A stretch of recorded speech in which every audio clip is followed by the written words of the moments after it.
One of the things I find most gratifying about watching folks like yourselves up close is the interplay between everybody, the shorthand in between musicians. Billy, you and Jimmy have played together so long. How long does it take to get that sort of shorthand? Right after God and Country before, you said something to Jimmy like, play the thing, not the thing. Nobody else in the room had any clue what you're talking about, but you two immediately, oh yeah, ba-bum, and went right into the correct thing. Yeah. How does that all work? I don't know. It's like, I guess it's like family, like, when mom's having a bad day or something, She doesn't have to say anything. It's just like the look in the eye. So we have that we've always had that. One story I've told a few times is like, we'll be in a car. I'll start in my head, thinking of a song like Sly and the Family Stone song or something, Stan, Stan. But I'm not singing or anything. I'm just thinking in my head, and he'll start playing the drum beat to the song. He'll start playing the drums in time to the song in my head. So I swear to God. And I get really freaked out, and I go, what song are you playing drums to? He's like, Stand by Sly and the Family Stone. He has no idea. We have that weird thingy going on, for sure. That's freaky. And that's stuff that only him and I would know, but it's like, whoa, that's crazy. That's the kind of like weird, so yeah, there's a weird twin language where we go, yeah, don't do that, do that. To me, I think the real centerpiece of the record is United States. I've actually been kind of curious of how it's going to come out today acoustically. What can you tell me about the tune? Because again, when I first got the record, I was all alone in the house, back across the couch. Were you naked? No, I was not naked. But I got the legs for it, so I would have looked good. But no. And I'm kind of letting the album wash over me, and this song hit me like a freight train, and I thought, what the hell was that? And I went back and did it again and listened to that song 3-4 times before going on to the rest of the record. It really is a tremendous piece of work. Tell me everything you can about it. Well, we could talk a little bit about the shuffle issue. You want to chime in on that? We kind of toyed So around. we'll talk about your fear of the shuffle. I personally have always been afraid of the shuffle. Will you demonstrate that? Yeah, the shuffle is basically this groove. Now that is commonly associated with good times. Good time boogie. Good time boogie. Right, just play a little bit. I should show you. It's like, You can do some arena rock stuff, aren't you? Right. So you can see how so he painful that doesn't is. want anything to do with the good time boogie. Good time boogie is not my thing. Billy's love affair with the shuffle has gone on and on, while mine has kind of waned, as we said. So I went to him and I said, we had these moments where I go to him and I go, okay, just like focus, He's like, okay, and I go, the shuffle, and he goes, no. That is the exchange. Like, we'll just be talking and I'll just stop him.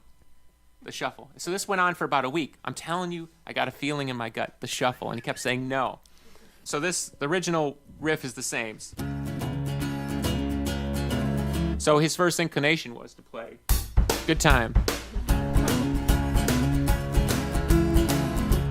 Right. I like the riff because it's kind of right? Sabbathy, but he hated the drum beat. I mean, it was just like, you got to be kidding me.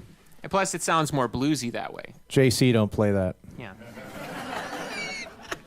So Sabbath is a band that did the shuffle very well, but if you do Sabbath shuffle, you just sound like Sabbath. So there's nothing novel about that. So we started thinking, okay, who actually pulled the shuffle off aesthetically? And that's when we turned to Floyd. And we started talking about early 70s Floyd, about how they used the shuffle, but it doesn't sound like the shuffle. So then maybe you want to sort of show them, we'll set up a template of ideas like, okay, fool around in this direction, and I'll keep playing. And he can sort of show you how he kind of evolved into the part. So.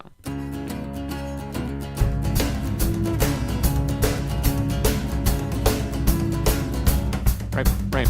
But it might be 10 minutes where he's just looking for that click moment. So, right. So we just kind of go back and forth until I start dialing it in, kind of like what he's doing with guitar parts. We're just looking for moments. But show him, because this was a big point of contention, show him when you break out of the shuffle and go to the snare, how we automatically lose steam. And before you do that, just so I understand, when you're saying you're looking for the moment, are you trying a lot of different things, like in this 10-minute space, trying to find that one little one that works to expand off of Absolutely. that to create the then rest you of know the you song? then you know you've got something that you can build around. I So understand. the idea is to create tension throughout the piece of music, and you'll notice like as soon as I come off the toms and go to the snare, it turns into something super conventional. Right, so try it again. So-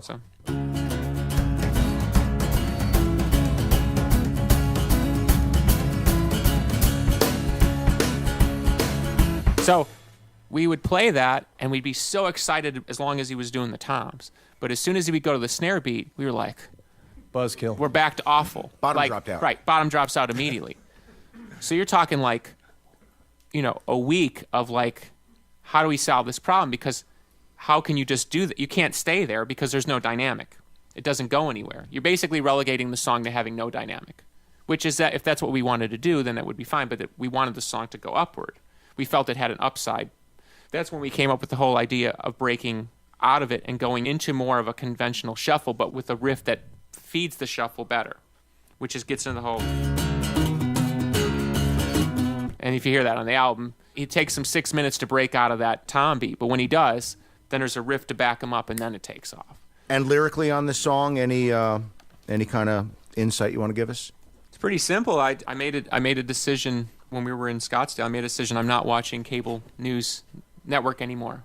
I was basically an obsessive news watcher, and so since then I've completely stopped reading newspapers, all media. Once I stopped watching all that, I started noticing how afraid I was and how the fear was being fed by this constant source of paranoia. So it's pretty simple. It's like, who am I with all this swirling around our head?